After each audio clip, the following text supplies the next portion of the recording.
Meron akong special message. Una, nagpapasalamat ako sa iyo. Alam mo na sa kang naging mabuting kapatid sa amin magkakapatid. Tatandaan ko, parang kailan lang na 60 ka na. No, tandaan ko, nung maliliit pa kami, paano mo kami naasikaso noon. Pinaliliguan, tinatanggalan ng libag. Diba? Kami ni Kuya Ernesto.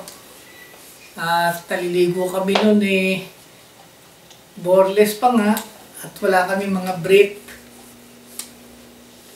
No? Gusto mo naman kami paliguan.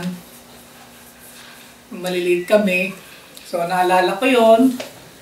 At saka, siyempre, nung maliit pa kami, parang tumatay, dahil ikaw yung tumatay yung parang panganay na sister namin noon, dahil si Ate Celia madalas wala, kaya tulog.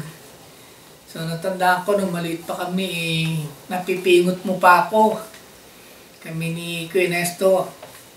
Di ko alam kung ano yung kasalanan ko noon, pero natatandaan ko, pinipingot mo ako sa tenga.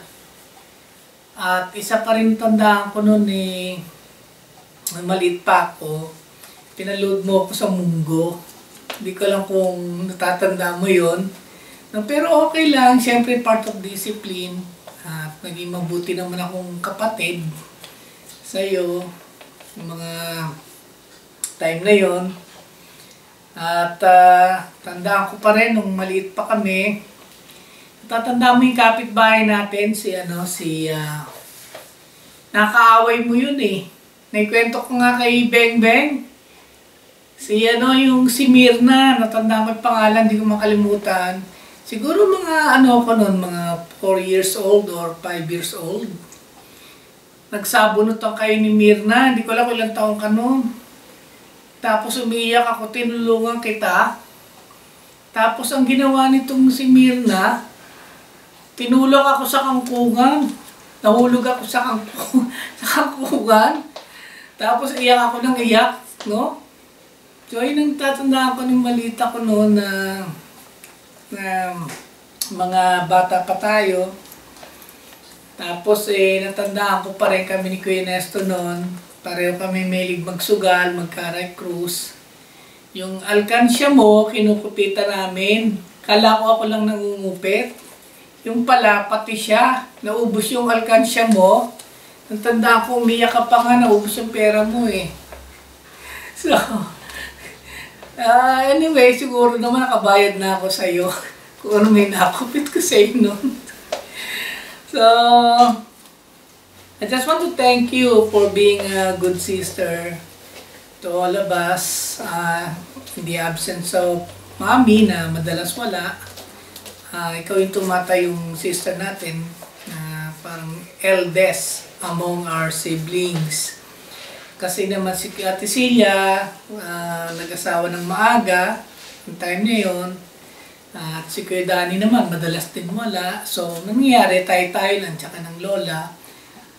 So, yun lang. Gusto kong pasalamat sa iyo sa pagiging mabuti mong kapatid. At anytime na kailangan ko ng pera, tatandaan ko nung nasa college ako, sa may FEU, tadaan ako sa opisina mo, mangingi. Kailangan ko ng pera, minsan manghihirap ka dyan sa mga office mate mo. No, 20 pesos, malaki na yun Noong time na yun, binibigay mo sa akin. So, salamat! At naging malaking tulog sa akin yung mga tulog mo nung bata pa ako, nung ako'y maging teenager. At naging ganito na ako ngayon. So, yun lang. Salamat din kay Kuya Ray na naging mabait na brother-in-law at saka mga anak mo na lumaking mababait. So, yun lang. Gusto ko lang ipagpasalamat na sa edad mo 60, pag nakikita ka sa Facebook, you're the youngest among your colleagues. You look so very young and healthy and very active. So I'm very grateful and thankful to God for all the blessings He has given you and your family. Thank you so much. God bless you. Bye. Happy birthday! Ate Nene! Say happy birthday, Sumo. Where's Happy Sumo? birthday, Sumo! Asan Sumo? Dito. Sumo, happy birthday. Come here, come here. Come here, come here. Happy birthday kay Ate Nene. Happy birthday, Ate Nene. Happy birthday, Ate Nene. Happy birthday. Ayaw. Ayaw mo ba? Happy birthday. Come here, Sumo. Come here. Sumo, come here. Come here. Smile, ma. Smile. Smile. Wait to do first. No, greet her. She's your sister. Hello, Ate Nene. We just want to greet you happy 60th birthday with my family here in Canada. So, Faith will also greet you a happy, birthday. Happy birthday, Auntie Nene. Thank you for taking care of us in the Philippines, and I hope that many more birthdays to come, and it will just get better. Jan. Hi, Ate Nene.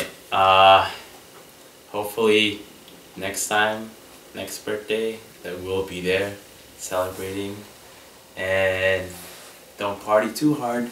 That's it. Hi, Ate Nene. Happy birthday. I can't believe na you're 60 years old na. You really look so much younger than your age. Yan ang, fruit of your labor talaga yung workout nyo sa SM MOA. And I really wish you all the best. May you have more birthdays to come. May the Lord continue to bless you with a long and healthy life. And sayang wala kami dyan to celebrate with you, pero malayo man ay malapit din kami sa iyo. So hopefully we'll see you again after 3 years, siguro sa 2017. Let's see how it goes, and by God's grace, makita namin kayo ulit. And enjoy your party. Don't drink too much. Just dance the whole night. Happy birthday, we love you. 1, 2, 3. Happy birthday! Happy birthday! Yun lang. Love you, love you. Bye. God bless, God bless.